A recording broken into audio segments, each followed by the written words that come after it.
তো আজকে তোমাদের আলোচনা করা হচ্ছে model activity task July 2021 class 10-এর সাবজেক্ট ম্যাথমেটিক্স। তো 1 নম্বরের কোশ্চেনটা বলেছে বহুমুখী উত্তরধর্মী প্রশ্ন অর্থাৎ এমসিকিউ কোশ্চেন। তো 1 নম্বর বলেছে বাস্তব সহগযুক্ত এক চল বিশিষ্ট দ্বিঘাত সমীকরণটি হলো। এখানে অপশনগুলো দেওয়া আছে এ বি সি ডি। তো আমাদের দেখতে হবে কোনটি বাস্তব সহগযুক্ত দ্বিঘাত সমীকরণ। তো এখানে দেখো এ নাম্বার অপশন যেটা দেওয়া আছে x into x square minus one minus three x. তো আমরা এমনি দেখতে পাচ্ছি যে এক্স ইন্টু এক্স স্কোয়ার এটাকে গুণ করলে আমাদের এক্স কিউব বলে একটা টার্মস চলে আসবে, এবং B number option x square আর এখানে আছে এক্স স্কোয়ার, যেটা গুণ করলে আমাদের এক্স টু দি পাওয়ার 4 এই একটা টার্মস চলে আসবে। আর এই সি নাম্বারে দেখতে পাচ্ছি এক্স ইন্টু এক্স, এটা চলে আসবে আমাদের এক্স স্কোয়ার, আর এখানে শুধু এক্স রয়েছে। তো এই চারটা টার্মসের মধ্যে দ্বিঘাত সমীকরণ তখনই বলবো যখন এক্স টু এর পাওয়ার 2 থাকবে অর্থাৎ এক্স স্কোয়ার। তাই আমাদের সি নাম্বার অপশনটা রাইট হয়ে যাবে। এটা এগুলো হবে না, অর্থাৎ সি নাম্বার অপশন রাইট। তাই এখানে উত্তর লেখো। তো 2 নম্বর কোশ্চেনটা বলেছে 2x - 2 × x + 3 = 0 সমীকরণটির বীজ দুটি হলো। আমাদের এখান থেকে এখানে তো এই সমীকরণে আমাদের বীজ দুটি নির্ণয় করতে হলে আমরা সমীকরণটা ফার্স্ট তুলি। এখানে সলিউশন, এখানে 2x - 2 × x + 3 = 0। আমরা এই দুটোকে গুণ করে দিই, 2x × x তার মানে 2x স্কোয়ার, আর প্লাস 3 × 6 মানে 6x, মাইনাস 2x প্লাসে মাইনাসে মাইনাস 3 × 6 = 0। এখানে ইমপ্লাইজ দ্যাট 2x স্কোয়ার এখানে বিয়োগ করে আমরা পাবো প্লাস 4x মাইনাস 6 = 0। অর্থাৎ এখানে 2 দিয়ে যদি ডিভাইড করে দিই তাহলে সমীকরণটা একটু ইজি হবে। X square plus 2x minus 3 = 0। এবার এই সমীকরণটাকে আমরা যদি মিডল টার্ম ফ্যাক্টর করি, এক্স স্কোয়ার 2x 3, এটাকে মিডল টার্ম ফ্যাক্টর করলে পাবো অর্থাৎ x square plus 3x minus x minus 3 = 0। Implies that x common নিলে এক্স প্লাস 3 মাইনাস 1 কমন নিলে x plus 3 = 0। Implies that x plus 3 আর একটা থাকবে এক্স মাইনাস 1 = 0। এই দুটো সমীকরণ থেকে আমরা পাই এক্স -3 আর এখান থেকে পাই এক্স = 1। তাই আমাদের বীজ দুটি হচ্ছে 1 অথবা -3। তাই আমাদের সি নাম্বার অপশন যেটা 1, -3 এই অপশনটা রাইট হয়ে যাবে। তো 3 নম্বর কোশ্চেনটা বলেছে বার্ষিক 10% সরল সুদের হারে 50 টাকার 2 বছরের সুদ ওই একই হারে 100 টাকার 1 বছরের সুদের কত গুণ? অপশনগুলি রয়েছে দ্বিগুণ, অর্ধেক, 1/4 অথবা সমান। কোনটা হবে আমাদের দেখতে হবে। তো এই অঙ্কের সলিউশনটা হবে এরকম। ধরে নাও বার্ষিক 10% সরল সুদের হারে। তো আমরা ধরে নিই প্রথম যে সুদের হার ছিল এটা R1 = 10%, আর 50 টাকা অর্থাৎ মূলধন P1 ধরে নিলাম 50 টাকা, আর 2 বছরের সুদ সময় আমরা T1 ধরে নিলাম 2 বছর। একইভাবে আমরা এখানে সুদের পরিমাণ নির্ণয় করব I1 = হোয়াট। আর এখানে দ্বিতীয় ক্ষেত্রে একই পার্সেন্টেজ ছিল, তাই R2 = 10%ই হবে। সুদের হারটা একই ছিল এবং মূলধন ছিল এখানে P2 = 100 টাকা। আর এই ক্ষেত্রে সময় ছিল T2 = আমাদের 1 বছরের, অর্থাৎ 1 বছর। এই ক্ষেত্রে I2 কত, সুদের মান কত? এক্ষেত্রে আমরা জানি I = PRT/100। আমরা যদি লিখি I1/I2 P1R1T1/100 I2 এর মান হলো P2R2T2/100। তাহলে দেখো এই 100 কাটা যাবে, কাটা গিয়ে থাকলো P1R1T1/P2R2T2। আমরা মানগুলি যদি বসিয়ে দিই, এখানে P1 এর মান 50, R1 এর মান 10, আর T1 এর মান হলো 2 বছর, 2/P2 এখানে P2 R2 T2 অর্থাৎ P2 এর মান 100 ইন্টু R2 এর মান হলো 10 আর T2 এর মান হলো 1 বছর। তাহলে দেখো এগুলো কাটাকাটি গিয়ে আমাদের থাকবে 1 অর্থাৎ 1/1। তাই আমরা এখান থেকে লিখতে পারি I1 = I2। I1 = I2 অর্থাৎ 100 টাকার 1 বছরের সুদের সমান হবে। ডি নাম্বার অপশনটা রাইট হয়ে যাবে। তো 1-এর 4 নম্বর কোশ্চেনটা বলেছে ও কেন্দ্রীয় বৃত্তের PQ ও RS দুটি সমান দৈর্ঘ্যের জ্যা। ও বিন্দু থেকে PQ জ্যায়ের দূরত্ব 8 সেমি হলে ও বিন্দু থেকে RS জ্যায়ের দূরত্ব কত হবে? অপশনগুলো দেওয়া আছে 8 সেমি, 16 সেমি, 4 সেমি এবং 10 সেমি। তো এই ক্ষেত্রে আমাদের একটি বৃত্ত অঙ্কন করতে হবে। ও কেন্দ্রীয় বৃত্ত, ধরে নাও এখানে একটি বৃত্ত আমি অঙ্কন করলাম। তো এই বৃত্তের কেন্দ্রটা হলো ও। এইবার এই কেন্দ্র থেকে বলেছে সমান দৈর্ঘ্যের দুটি জ্যা অঙ্কন করতে হবে। ধরে নাও এখানে একটি জ্যা অঙ্কন করলাম, এখানে আরেকটি জ্যা অঙ্কন করলাম। এই দুটির জ্যায়ের দৈর্ঘ্য সমান অর্থাৎ PQ এবং RS। এটার নাম দিলাম PQ এবং এটার নাম দিলাম RS। বলেছে ও বিন্দু থেকে PQ জ্যায়ের দূরত্ব, ও বিন্দু থেকে PQ জ্যা এটার উপরে যে লম্ব দূরত্বটা, এর কথাটাই বলেছে, অর্থাৎ জ্যায়ের দূরত্ব 8 সেমি, এইটার দূরত্ব হলো 8 সেমি। তাহলে ও বিন্দু থেকে RS জ্যায়ের দূরত্ব কত হবে? এখান থেকে এই জ্যায়ের দূরত্বটা কত হবে? তো এই জ্যায়ের দূরত্বটা হবে সমান, অর্থাৎ এখান থেকে যদি জ্যা দুটো সমান হয় তবে কেন্দ্র থেকে দুটো সমান দূরত্বে অবস্থিত, এটা আমরা জানি। তাই এটা 8 সেমি হলে এই দৈর্ঘ্যটাও 8 সেমি হবে। তাই এখানে এ নাম্বার অপশন 8 সেমিটা রাইট হয়ে যাবে। তো 2-এর কোশ্চেনগুলো বলেছে সত্য মিথ্যা লেখো, ট্রু ফলস লিখতে হবে। তো 1 নম্বর কোশ্চেনটা দিয়েছে একটি ঘনকের প্রতিটি ধারের দৈর্ঘ্য অর্ধেক করা হলে ঘনকটির আয়তন প্রথম ঘনকের 1/8 অংশ হবে। তো এই ক্ষেত্রে আমরা ধরি প্রথমে ঘনকটি ছিল এটা, তারপরে এটার যে প্রত্যেকটি বাহুর দৈর্ঘ্য অর্ধেক করা হলো। এক্ষেত্রে আমরা যদি ধরে নেই প্রত্যেকটি বাহুর দৈর্ঘ্য এ সেন্টিমিটার বা এ একক, অর্থাৎ এখান থেকে যখন অর্ধেক করা হলো এটা অবশ্যই a/2 হয়ে যাবে। প্রত্যেকটি বাহুর দৈর্ঘ্য a/2 মানে এর অর্ধেক হয়ে যাবে।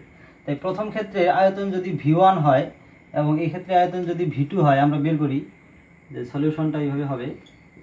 V1 = আমরা জানি বাহুর কিউব, অর্থাৎ ঘনকের আয়তন সমান সমান তার যে বাহু তার কিউব হয়, অর্থাৎ V1 = a এর কিউব।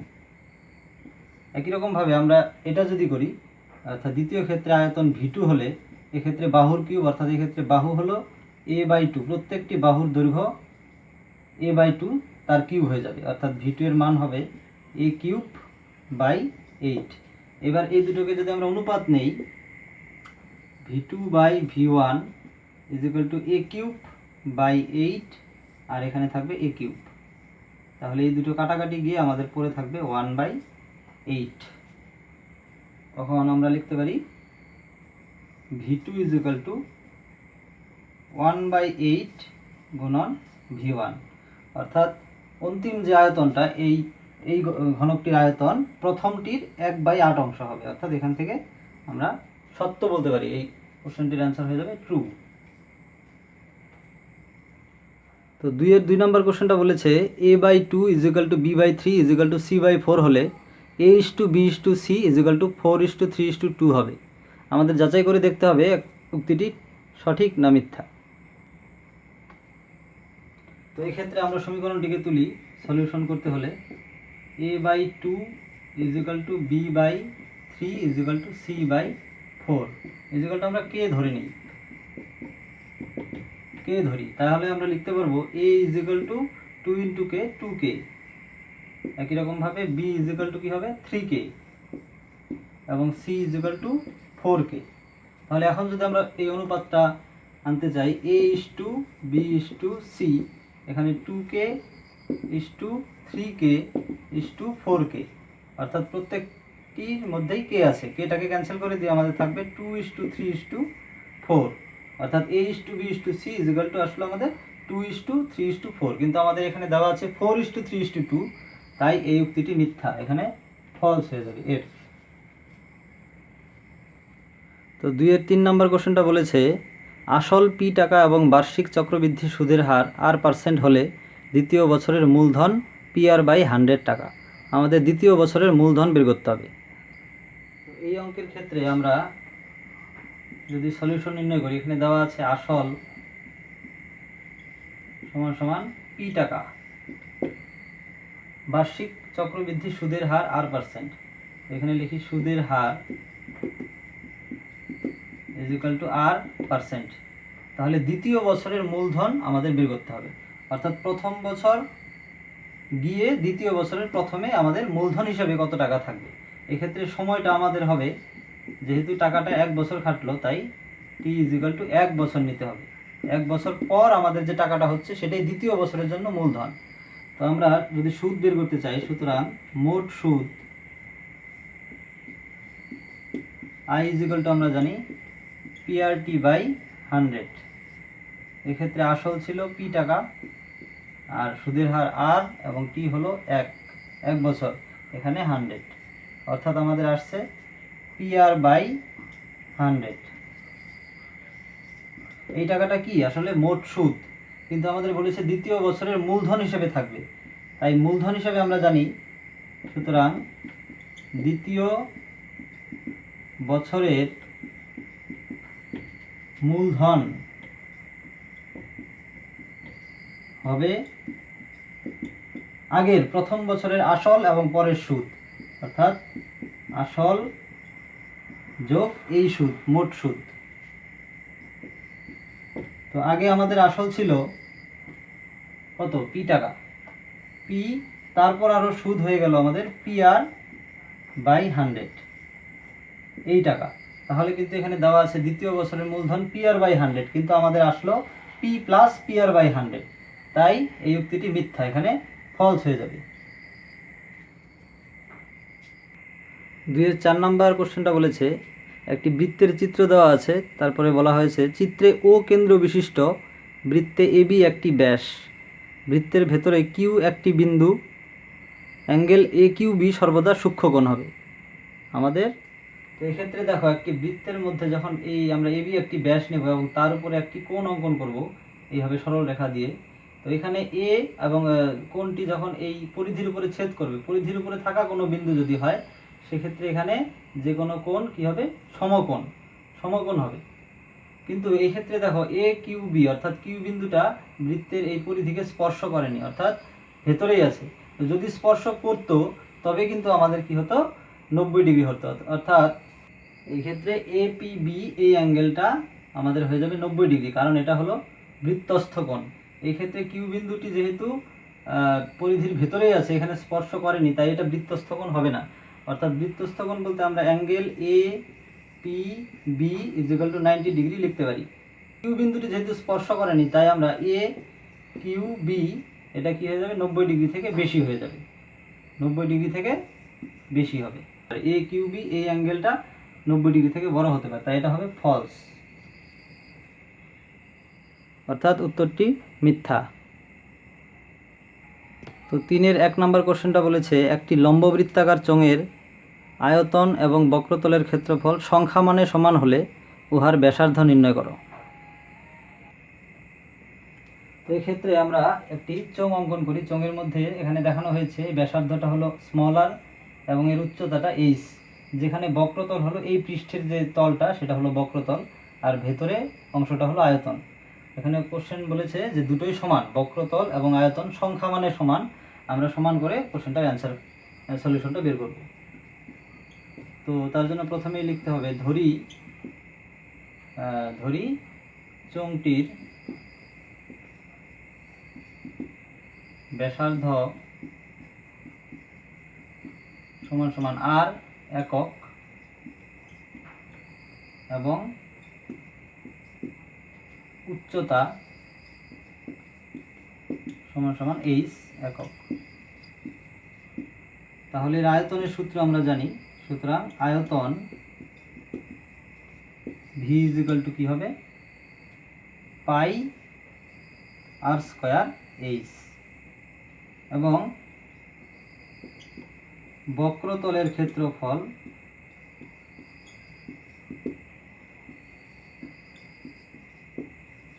সমান সমান কী হবে, এটা হলো বক্রতল, তার ক্ষেত্রফলটা নির্ণয় করতে হবে।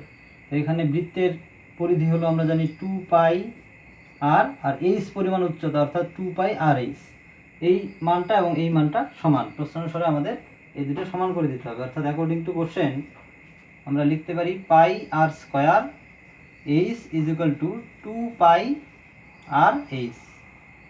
পাই কাটা যাবে, এইচ কাটা যাবে, আর কাটা গিয়ে একটা আর থাকবে, অর্থাৎ আমরা এখান থেকে লিখতে পারি r ইজ ইকুয়াল টু 2 একক। এটা হবে আমাদের অ্যান্সার। অর্থাৎ তোমরা লিখবে চোঙটির ব্যাসার্ধ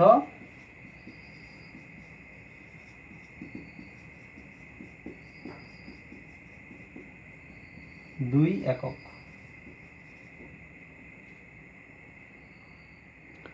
3-এর 2 নম্বর কোশ্চেনটা বলেছে দেখাও যে মিশ্র দ্বিঘাতকরণী 7 - √2 এর অনুবন্ধীকরণী হলো 7 + √2। আমরা জানি কোনো করণী ও তার অনুবন্ধীকরণীর গুণফল সর্বদা একটি মূলদ সংখ্যা হবে। তো আমরা এই দুটোকে গুণ করে দেখি। সুতরাং এখানে 7 - √2 গুণন 7 + √2 গুণ করলে হবে 7 তার whole square, a + b, actually a + b into a - b, তো 7² - √2 তার স্কোয়ার, তো 7 × 7 = 49 মাইনাস এখানে √r² ক্যান্সেল হয়ে 2 থাকবে, থাকলো আমাদের 47। তো 47 একটি মূলদ সংখ্যা, তো তাই আমরা এখানে লিখব সুতরাং 7 - √2 এর অনুবন্ধী করণী হবে 7 + √2, প্রুফড।